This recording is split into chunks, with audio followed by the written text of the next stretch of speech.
Hello बच्चों, तो आज मैं लेकर आया हूँ आप लोगों के लिए pair of linear equation in two variable को सॉल्व करने का चौथा मेथड, जिसका नाम है क्रॉस मल्टीप्लिकेशन मेथड। बच्चों, इससे पहले वाले वीडियो में हमने देखा था कि pair of linear equation in two variable को सॉल्व करने का टोटल 4 मेथड होता है। इसमें सबसे पहले हमने ग्राफिकल मेथड देखा, फिर हमने सब्स्टिट्यूशन मेथड देखा, फिर हमने एलिमिनेशन मेथड देखा और लास्ट में हम लोग को देखना है क्रॉस मल्टीप्लिकेशन मेथड। ओके, अगर आपने पहले के वीडियोस नहीं देखे हैं तो जल्दी जाकर के पहले वाले वीडियोस देख लें। तो चलिए हम लोग स्टार्ट करते हैं क्रॉस मल्टीप्लिकेशन मेथड। जैसा कि आप बोर्ड में देख रहे होंगे, मैंने 3 क्वेश्चन लिखे हैं। तीनों क्वेश्चन को हम लोग क्रॉस मल्टीप्लिकेशन मेथड से क्या करेंगे, सॉल्व करेंगे, ताकि आप लोगों को क्लियरली क्या हो जाए, समझ में आ जाए।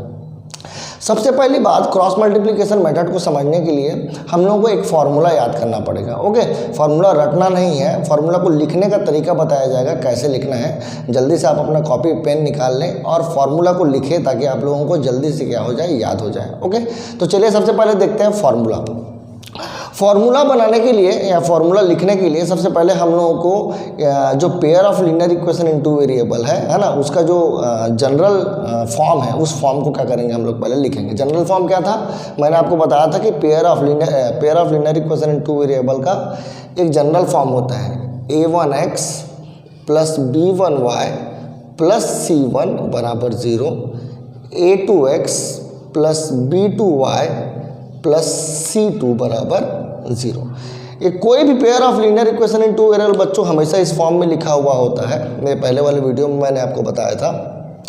तो हमारा कोशिश ये रहेगा कि हमारा जो क्वेश्चन है वो इसी फॉर्म में क्या हो, लिखा हुआ हो। जैसे कि पहले वाले क्वेश्चन में आप लोग देख रहे होंगे, पहले वाले क्वेश्चन में ये इस फॉर्म में नहीं लिखा हुआ है। दोनों में क्या फ़र्क है ये आपको क्लियरली नज़र आ रहा होगा कि इसमें एक तरफ यानी कि एक साइड 0 है और इसमें देखिए एक साइड 0 नहीं है। तो सबसे पहला काम तो ये रहेगा कि अगर एक साइड मेरे को 0 नहीं दिख रहा है तो मैं क्या करूँगा, जो कॉन्स्टेंट है उसको ट्रांसफ़र करके यानी 17 को इधर ट्रांसफ़र करके -17 बना दूंगा और 6 को इधर ट्रांसफर करके -6 बना दूंगा और एक तरफ क्या लिख दूंगा, 0 लिख दूंगा। तो याद रखेंगे, अगर ये काम आप नहीं करेंगे तो आपको फॉर्मूले में भी क्या करना पड़ जाएगा, चेंजेस करना पड़ जाएगा। इसीलिए आप एक स्टैंडर्ड मान करके रखें कि मेरे को जो भी इक्वेशन, कभी भी pair of linear equation in two variable का पूछा जाता है तो मेरे को एक तरफ क्या दिखना चाहिए, 0 दिखना चाहिए। और 0 लाना कोई बहुत मुश्किल काम नहीं है, आपको सिर्फ क्या करना है, ट्रांसफर करना है। 17 को ट्रांसफर कर दिए, -17 हो गया, 6 को ट्रांसफर करके -6 हो गया। ओके, अब आगे बात करते हैं फार्मूला कैसे लिखेंगे। तो याद रखेंगे, फार्मूला याद अगर आपको करना है तो आप सीधा लिखना स्टार्ट कीजिए, आपको फार्मूला अपने आप याद हो जाएगा। इस फार्मूले में 3 चीज़ हैं, एक है x है और एक है y। x और y क्यों है ये तो आप लोगों को क्लियर हो गया होगा, क्योंकि x और y का वैल्यू निकालना है। इसके साथ साथ एक और चीज़ आपको याद रखना है कि इसके साथ साथ इसमें है 1। तो फार्मूले में 3 चीज़ है, एक है x, एक है y और एक है 1। ये तीनों चीज़ को सबसे पहले लिख लेंगे, x, y और 1 को। उसके बाद इसके डिनोमिनेटर में भी कुछ है बच्चों। अब इसके डिनोमिनेटर में क्या है ये हम लोगों को थोड़ा याद रखना पड़ेगा। देखिए, हमको अभी x का डिनोमिनेटर लिखना है, x का डिनोमिनेटर लिखेंगे, y का डिनोमिनेटर लिखेंगे, 1 का डिनोमिनेटर लिखेंगे। फॉर्मूले में 3 चीज़ है, एक x है, एक y है और एक 1 है। तो x के डिनोमिनेटर में क्या आएगा बच्चों, तो अगर x का डिनोमिनेटर देखना है तो x को क्या कर देंगे, हम लोग छिपा देंगे। देखिए, x को मैंने छिपा दिया, क्या बच गया, b1 b2 बच गया और साथ ही साथ c1 c2 बच गया। और इसी को हम लोग क्या कर लेंगे, डिनोमिनेटर में लिख देंगे b1 b2 और c1 c2। और यहाँ पर एक स्पेशल ब्रैकेट लगा देंगे। देखिए, ये स्पेशल ब्रैकेट है। इस ब्रैकेट का क्या मतलब होता है बच्चों, तो इस ब्रैकेट का जो मतलब होता है इसको हम लोग थोड़ी देर बाद डिस्कस करेंगे कि इसमें हम लोग एक्चुअली में क्या करेंगे, ऐसा साइन क्यों लगाए गए हैं। ओके, वैसे ही देखिए, मैंने x के डिनोमिनेटर के लिए क्या किया था, x वाले कोफिशिएंट्स को गायब कर दिया था और बाकी जो कोफिशिएंट्स मेरे को दिख रहे थे यानी b1 b2 दिख रहा था और c1 c2 दिख रहा था, तो मैं b1 b2 को लिख दिया और c1 c2 को लिख दिया। वहीं पर अगर मेरे को y का डिनोमिनेटर लिखना है बच्चों, तो मैं y को क्या कर दूंगा, हटा दूंगा, छिपा लूँगा y को। और जैसे ही मैंने y को छिपाया तो देखिए मेरे को पहले c1 c2 दिख रहा है, फिर क्या दिख रहा है, a1 a2 दिख रहा है। तो c1 c2 a1 a2। किसी बुक में बच्चों ये पहले लिखा हुआ है और ये बाद में लिखा हुआ है और वहीं पर एक चेंजेस कर दिया है, ऊपर में माइनस लगा दिया है। तो आप लोगों को अगर वैसा लिखना है तो भी आप लिख सकते हैं, लेकिन आपको कोई भी फॉर्मूला को याद करने के लिए अपना एक स्टैंडर्ड बनाना पड़ेगा। मैंने ये स्टैंडर्ड बनाया है, आप भी अपना एक स्टैंडर्ड बना लें कि अपने को यहाँ पर माइनस लिख के इसको सीधा लिखना है कि कैसे लिखना है। मेरे को ये याद है कि पहले मैं C1 लिखूँगा, फिर C1 C2 लिखूंगा, फिर A1 A2 लिखूंगा। तो आप लोगों को याद होना चाहिए कि आपको क्या लिखना है। मेरे को तो C1 C2 लिखना था पहले, तो मेरे को याद था। ओके, वहीं पर 1 के बारे में अगर मैं बात करूं तो 1 अपॉन, यहाँ पर अगर मेरे को देखिए 1 जो है वो कांस्टेंट है, और कांस्टेंट के नीचे क्या आएगा, तो मैं कांस्टेंट को हटा दूंगा। जैसे ही मैं कांस्टेंट को हटाया, क्या मिला मेरे को, देखो A1 A2 और B1 B2। बहुत ही आसानी से हम लोगों को ये फॉर्मूला याद हो गया है। कैसे याद हो गया है, हम लोगों को डायरेक्टली क्या करना है, लिखना है। पहले क्या लिखेंगे, x लिखेंगे, y लिखेंगे, 1 लिखेंगे। x का डिनोमिनेटर में क्या लिखना है, तो x के डिनोमिनेटर में x वाले को हटा दो, B1 B2 दिख रहा है, C1 C2 को लिख दिए, स्पेशल ब्रैकेट लगा दिए, y अपॉन C1 C2 को लिख दिए, C1 C2 आ गया, A1 A2 को लिख दिए, A1 A2 आ गया। उसके बाद 1 के नीचे क्या लिखना है, तो 1 इज अ कांस्टेंट, तो कांस्टेंट को हटा देंगे। कांस्टेंट को जैसे हटाएंगे तो A1 A2 दिखेगा और B1 B2 दिखेगा, सिंपली। ये फॉर्मूला बस आप लोगों को क्या होना चाहिए, याद होना चाहिए।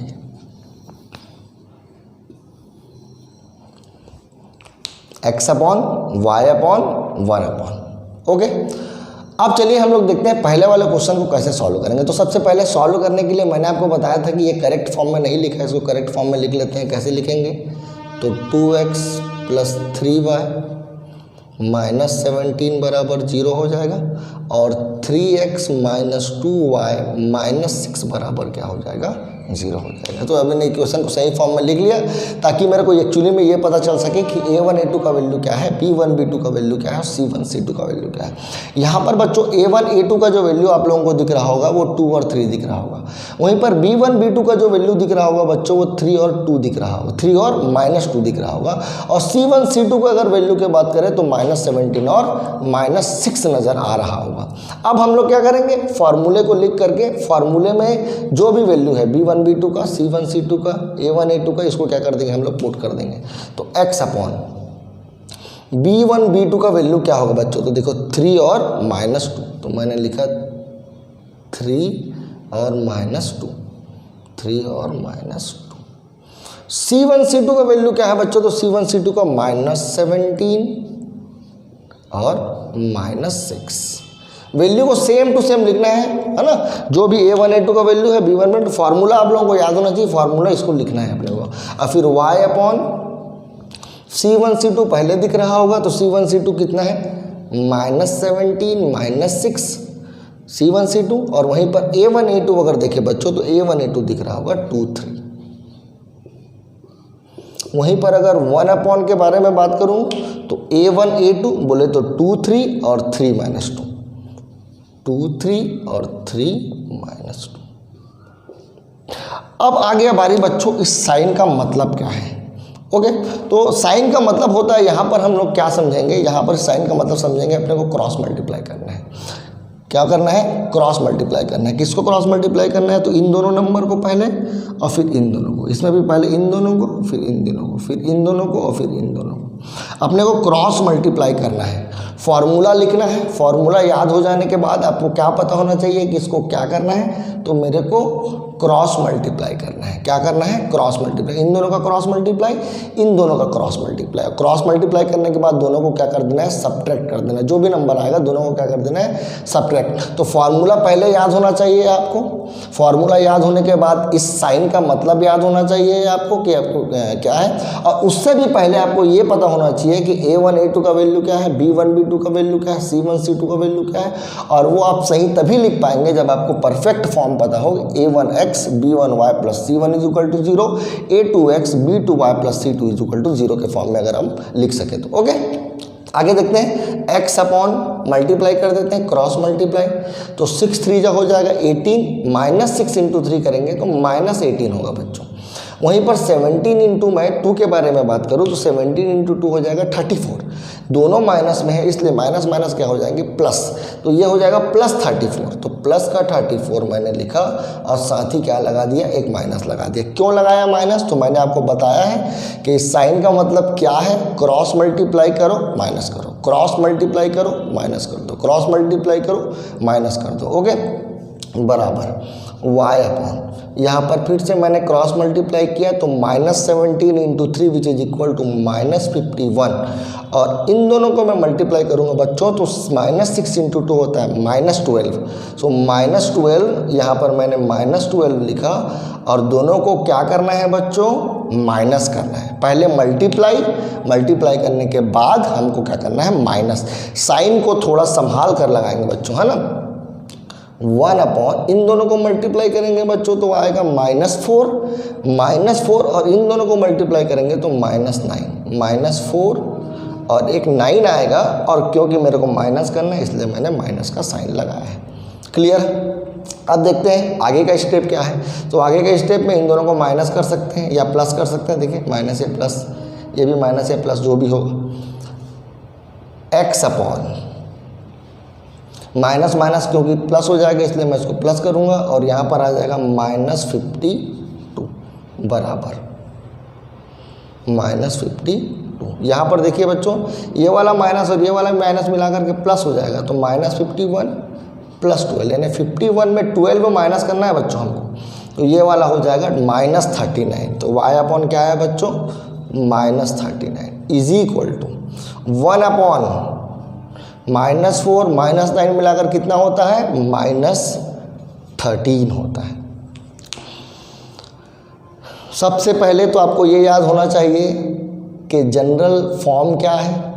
जनरल फॉर्म से ही आपको पता चलेगा A1 A2 B1 B2 C1 C2 का वैल्यू क्या है। उसके बाद आप लोगों को फॉर्मूला याद होना चाहिए, जो कि याद करने के लिए आपको लिखना पड़ेगा। लिख लेंगे फॉर्मूला। लिखने के बाद जहाँ जहाँ पर A1 A2 दिख रहा है वहाँ पर A1 A2 का वैल्यू, B1 B2 का वैल्यू, C1 C2 का वैल्यू को पुट करेंगे। उसके बाद हम लोग ये जानेंगे कि साइन का मतलब क्या होता है। मैंने आपको बताया साइन का मतलब होता है क्रॉस मल्टीप्लिकेशन। इसका सही में मतलब समझने के लिए आपको क्लास 12th पढ़ना पड़ेगा, तब आपको इसका मतलब क्लियरली समझ में आ जाएगा। फिलहाल तो अभी क्लास 10th में है, तो हम लोग ये समझ कर चलते हैं कि इसका मतलब होता है क्रॉस मल्टीप्लाई करना और माइनस करना। तो क्रॉस मल्टीप्लाई करके मैंने माइनस किया और फाइनली मेरे को यहाँ तक आंसर मिला है। अभी मेरे को x और y का वैल्यू निकालना है। भाई कोई भी pair of linear equation in 2 variable को सॉल्व करने का मतलब क्या होता है, मतलब तो यही होता है कि आपको x और y का वैल्यू फाइंड करना है। तो यहाँ से मेरे को x और y का वैल्यू कैसे मिलेगा ये हम लोगों को अब देखना है। तो x और y का वैल्यू निकालने के लिए बच्चों देखो ये तीनों आपस में बराबर है। अगर तीनों आपस में बराबर है बच्चों तो x जो होगा x अपॉन -52 जो होगा वो बराबर होगा 1 अपॉन -13 के। ये बात तो क्लियर है क्योंकि तीनों आपस में बराबर है। तो x का वैल्यू जो आएगा बच्चों, इसको इधर क्रॉस मल्टीप्लाई कर देंगे तो -52 अपॉन -13 ये दोनों कट कर कितना हो जाएगा, 4 हो जाएगा। तो x का वैल्यू कितना निकला बच्चों, तो x का वैल्यू निकला 4। वहीं पर अगर मैं इन दोनों को इक्वेट कर दूँ बच्चों और इसको इधर क्रॉस मल्टीप्लाई कर दूँ, इन दोनों को इक्वेट करके क्रॉस मल्टीप्लाई अगर मैं कर दूं तो y इज इक्वल टू मेरे को -39, y इज इक्वल टू मेरे को -39 अपॉन -13 नज़र आ रहा है और माइनस माइनस कैंसिल होकर के y का वैल्यू मेरे को 3 नज़र आ रहा है। तो x का वैल्यू 4 और y का वैल्यू 3 मैंने फाइंड कर लिया है विथ क्रॉस मल्टीप्लिकेशन मेथड। तो क्रॉस मल्टीप्लिकेशन मेथड के लिए हम लोगों को क्लियरली एक फार्मूला पता होना चाहिए। फार्मूला पता होने से पहले एक्चुअल में जो फॉर्म है, जो जनरल फॉर्म है किसका, pair of linear equation in 2 variable का, वो फॉर्म याद होना चाहिए ताकि हम A1 A2 B1 B2 C1 C2 का सही वैल्यू बता पाए। तो A1 A2 B1 B2 का वैल्यू सही बताना है अपने को। साथ ही साथ फार्मूला याद रखना है। फार्मूले में 3 चीज़ याद रखना है, एक x है, एक y है, एक 1 है। x का डिनोमिनेटर, y का डिनोमिनेटर, 1 का डिनोमिनेटर हमको बताना है। तो x का डिनोमिनेटर कौन होगा, तो x को हटा देंगे तो जो कोफिशिएंट दिख रहा है b1 b2 c1 c2 को लिख देंगे, y अपॉन y को हटा देंगे, a1 a2 और c1 c2 याद रखना है, c1 c2 पहले लिखना है, a1 a2 बाद में लिखना है। अगर आप लोग इसको पहले लिखेंगे इसको बाद में लिखेंगे तो ऊपर में एक माइनस लगा देंगे, कोई प्रॉब्लम की बात नहीं होगी, लेकिन आपको एक स्टैंडर्ड मान करके चलना पड़ेगा कि मेरे को ये याद रखना है। वहीं पर अगर मैं 1 का डिनोमिनेटर देखूँ तो 1 के डिनोमिनेटर में मेरे को 1 कांस्टेंट को हटाना पड़ेगा और a1 a2 b1 b2 दिख रहा है तो a1 a2 लिख दिए। उसके बाद साइन का मतलब क्या है, तो क्रॉस मल्टीप्लिकेशन करने के बाद हमको माइनस कर देना है और माइनस करने के बाद क्लियरली सॉल्यूशन कर देना है, तो x और y का वैल्यू हमको क्या हो जाएगा, मिल जाएगा। ओके, तो आगे देखते हैं बच्चों, हमारे पास दूसरा क्वेश्चन है। इस दूसरे क्वेश्चन को फिर से हम लोग क्रॉस मल्टीप्लिकेशन मेथड से करेंगे। तो क्रॉस मल्टीप्लिकेशन मेथड से करने के लिए फार्मूला का इस्तेमाल तो करना ही पड़ेगा बच्चों। तो मैंने फार्मूला को एज इट इज लिखा ही है और ये 2 फॉर्म दिख रहा है। यहाँ पर भी देखो बच्चों, एक तरफ 0 दिखना चाहिए था लेकिन एक तरफ 0 नहीं दिख रहा है, तो हमारा काम क्या रहेगा, हम इसको क्या कर देंगे, इधर ट्रांसफ़र कर देंगे। चलो इक्वेशन को सही तरीके से पहले लिख लेते हैं। तो हमारे पास जो इक्वेशन आने वाला है वो है x + y माइनस में a + b। मैंने a + b पूरे को ट्रांसफ़र कर दिया है तो माइनस a + b आ गया है और एक तरफ आ गया 0। वहीं पर इसको भी इधर ट्रांसफ़र कर देंगे तो ये हो जाएगा ax - by minus a² - b² is equal to 0। ये मैंने क्यों किया, तो ये मैंने इसलिए किया ताकि मैं a1 a2 b1 b2 c1 c2 का करेक्ट वैल्यू बता सकूं। अब फार्मूले में क्या करेंगे, पुटअप करेंगे। हमारे पास फार्मूला लिखा हुआ है, फार्मूला आपको लिखने आता है, मैंने आपको सिखा दिया है लिखाना। x upon b1 b2 b1 b2 की जगह देखिए, b1 की जगह मेरे को y के सामने का कोफिशिएंट कौन दिख रहा है, तो 1 दिख रहा है। b1 b2 कौन है, y का कोफिशिएंट, तो y का कोफिशिएंट यहाँ 1 दिख रहा है और b2 मेरे को -b दिख रहा है। देखो यहाँ पर कांस्टेंट की जगह पर ये ab करके दे दिया, ab को भी हम लोग कांस्टेंट मान कर ही चल रहे हैं, ठीक है। c1 c2 कौन है, तो देखिए ये दोनों c1 c2 है, माइनस a + b को ब्रैकेट में लिखना है क्योंकि दोनों साथ में है ना, और उसके बाद -a² - b² बराबर y अपॉन c1 c2 के बारे में बात करें तो c1 c2 फिर से दिख गया मेरे को, -a + b एक साथ है और -a² - b² भी एक साथ है, और साथ ही साथ a1 a2, तो a1 की जगह पर 1 दिखाई दे रहा है और यहाँ पर 1, तो 1 और बराबर 1 अपॉन a1 a2 के जगह पर फिर से मेरे को कौन दिखाई दे रहा है, 1 और a, और b1 b2 के जगह पर 1 और -b दिखाई दे रहा है। ओके, अब अगला स्टेप क्या करना था, पुट तो कर दिए। पुट करने के बाद इसका मतलब क्या है, साइन का मतलब तो क्रॉस मल्टीप्लाई और माइनस तो कर लेते हैं x अपॉन, इन दोनों को क्रॉस मल्टीप्लाई करेंगे बच्चों। तो इसका मल्टीप्लाई अगर मैं 1 से करूँगा, कोई भी नंबर को अगर मैं 1 से मल्टीप्लाई करता हूँ तो सेम टू सेम क्वांटिटी आता है, तो इन दोनों को मल्टीप्लाई करेंगे तो -a² - b², और इन दोनों को मल्टीप्लाई करेंगे, देखो बच्चों तो माइनस माइनस प्लस हो गया है, और b को मैं जैसे अंदर मल्टीप्लाई करूँगा तो ये हो जाएगा ab, b को अंदर a के साथ, और b को फिर b से करेंगे तो प्लस में b² आएगा, और दोनों को क्या करना है बच्चों, माइनस करना है, मैंने माइनस लगा दिया, बराबर y अपॉन, इन दोनों को मल्टीप्लाई करेंगे तो माइनस में ही आएगा क्योंकि एक माइनस में दिया है, a को अंदर मल्टीप्लाई करूँगा तो a² प्लस ab आएगा, वहीं पर इन दोनों को मल्टीप्लाई करूँगा बच्चों तो माइनस में आने वाला है, और एक माइनस पहले से है तो मैं सीधा इसको प्लस लिख रहा हूँ, और ब्रैकेट में है a² - b² बराबर में 1 अपॉन, इसको मल्टीप्लाई करूँगा तो -b, इसको मल्टीप्लाई करूँगा तो a और 1 को मल्टीप्लाई करने से a ही आएगा ना भाई, और यहाँ पर आ जाएगा माइनस। तो मैंने क्या किया है, मैंने क्रॉस मल्टीप्लाई किया है और क्रॉस मल्टीप्लाई करके माइनस कर दिया है। ओके, आगे बढ़ते हैं। यहाँ पर देखिए x अपॉन, ये माइनस अंदर जब मल्टीप्लाई होने वाला है तो ये बन जाएगा -a² और ये बन जाएगा माइनस प्लस में बी स्क्वायर।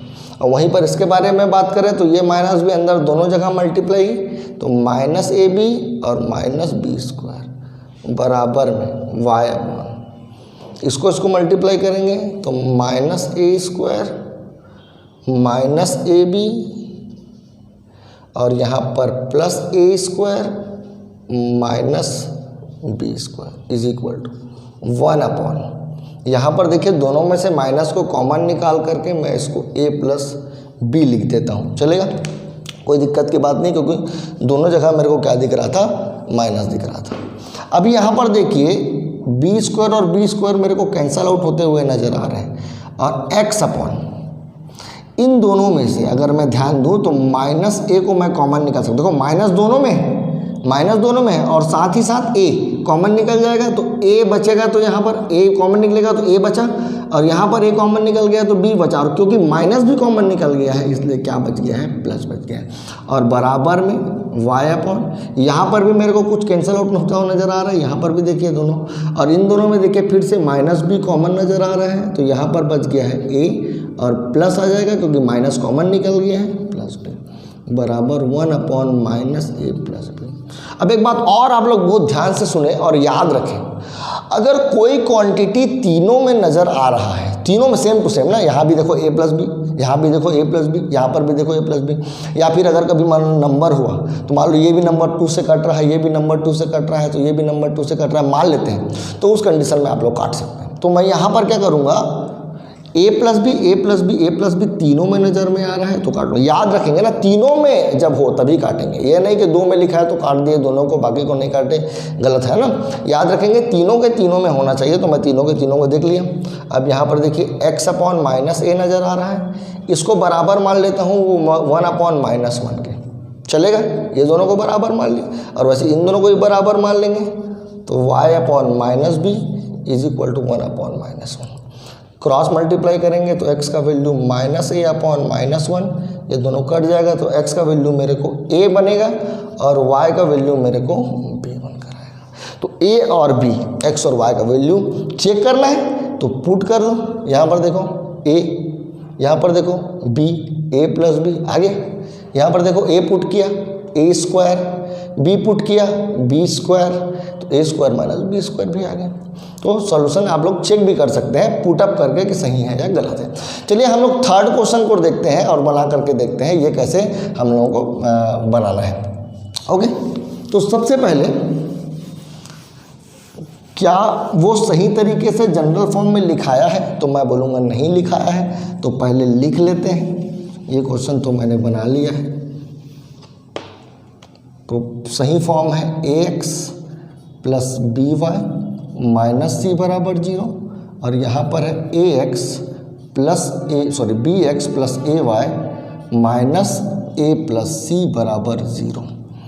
इस फॉर्मूले को भी मैं मिटा करके एक बार और ऊपर में थोड़ा सा लिख देता हूँ ताकि जगह सही तरीके से बना रहे। तो यहाँ पर आ गया, पहले था x था, फिर y था, फिर 1 था, यहाँ पर ब्रैकेट है स्पेशल ब्रैकेट में x को हटा देंगे, b1 b2 c1 c2, b1 b2 c1 c2, वहीं पर y के नीचे क्या आने वाला है तो y को हटा देंगे, c1 c2 a1 a2। मेरे को याद रखना है कि c1 c2 पहले लिखाएगा, ठीक है, उसके बाद लास्ट में 1 के नीचे कौन है तो इसको हटा देंगे, a1 a2 और b1 b2, आपस में तीनों बराबर होंगे। फॉर्मूला मैंने फाइनली लिख लिया है। अब मैं क्या करूँगा, वैल्यूज़ को पुटअप करूँगा, जो a1 a2 का जगह वैल्यू है, जो b1 b2 का वैल्यू है, और जो c1 c2 का वैल्यू है। तो सबसे पहले x अपॉन a1 है, b1 b2 का वैल्यू देखो मेरे को क्या नजर आ रहा है, यहाँ पर y का कोफिशिएंट b, यहाँ पर y का कोफिशिएंट a1 a2 क्या है, x का कोफिशिएंट, b1 b2 क्या है, y का कोफिशिएंट, c1 c2 क्या है, कांस्टेंट कोफिशिएंट। तो b1 b2 के जगह पर दोनों y के कोफिशिएंट्स को लिखा गया है। c1 c2 के बारे में बात करें तो माइनस सी माइनस 1 प्लस सी बराबर 1 y अपॉन, यहाँ पर स्पेशल ब्रैकेट लगा लेंगे। ओके, उसके बाद c1 c2 क्या दिख रहा है, माइनस सी माइनस 1 प्लस सी, ठीक है। उसके बाद A1 A2 क्या दिख रहा है बच्चों, ए बी, वहीं पर 1 क्या दिख रहा है, ए बी और बी ए। क्लियर है, मैंने कुछ नहीं किया, मैंने सिर्फ वैल्यू को पुटअप किया है। अब क्या करेंगे, क्रॉस मल्टीप्लाई माइनस, तो क्रॉस मल्टीप्लाई करके माइनस कर देते हैं। इन दोनों को क्रॉस मल्टीप्लाई करके मैं बी को अंदर मल्टीप्लाई कर देता हूँ, तो ये हो जाएगा माइनस बी और प्लस बी सी, और माइनस को भी अंदर मल्टीप्लाई कर रहा हूँ तो माइनस बी सी, इसको मल्टीप्लाई करूँगा तो माइनस में ए सी आएगा, और एक और माइनस पहले से है तो माइनस माइनस प्लस ए सी आएगा, बराबर वाई अपॉन, इसको मल्टीप्लाई करेंगे तो माइनस बी सी, और फिर से ए को मल्टीप्लाई कर रहा हूँ और माइनस माइनस प्लस हो जाएगा ना बच्चों, तो प्लस ए प्लस ए सी, माइनस माइनस प्लस हो जाएगा ना। इन दोनों को मल्टीप्लाई करने पर माइनस में क्वांटिटी आता है और एक और माइनस मेरे को पहले से करना है, मैंने प्लस कर दिया और ए को अंदर मल्टीप्लाई कर दिया, बराबर 1/a² माइनस b²। यहाँ तक कोई दिक्कत है, कोई प्रॉब्लम है? आगे बढ़ते हैं हम लोग, है ना। x अपॉन मैं इन दोनों में से कुछ कॉमन निकाल सकता हूँ, शायद मेरे को कॉमन निकलता हुआ नज़र आ रहा है, माइनस बी, इन दोनों में से मेरे को कॉमन निकल जाएगा माइनस सी, तो यहाँ पर बच जाएगा बी, यहाँ पर बच जाएगा बी, सी कॉमन निकालें, यहाँ पर बच गया बी और यहाँ पर बच गया माइनस ए, बराबर यहाँ पर क्या बचा हुआ दिख रहा है मेरे को, वाई अपॉन, ए को ए लिख दिया, इन दोनों में से मेरे को प्लस सी कॉमन निकाल देते हैं, तो यहाँ पर बच जाएगा ए और यहाँ पर बच जाएगा माइनस सी, बराबर 1/a² माइनस b²। ओके, एक बार मैं चेक कर लेता हूँ। इन दोनों में से मैंने ए कॉमन निकाला था, पहले इन दोनों को मल्टीप्लाई किया था मैंने, तो बी सी आया था, इन दोनों को मल्टीप्लाई करने पर मेरे को ए और ए सी मिला, कोई दिक्कत की बात नहीं है, और 1/a² माइनस b² मेरे को दिखा, यहाँ पर a² माइनस b² मेरे को दिखा। अब अगर x का वैल्यू मेरे को निकालना है तो थोड़ा सा आंसर अजीब आ रहा है, बट आंसर यही आएगा minus B minus C B minus A upon a² minus b², और वहीं पर y upon y is equal to आ जाएगा, इसको इधर मल्टीप्लाई करेंगे तो a plus C a minus C upon a² minus b²। तो आंसर जो है वो ए बी सी के टर्म में आया है, क्योंकि क्वेश्चन में ए बी सी लिखा है, ऐसा हो सकता है, कोई दिक्कत की बात नहीं है। ओके, तो pair of linear equation in two variable को सॉल्व करने का ये चौथा मेथड था, क्रॉस मल्टीप्लिकेशन मेथड।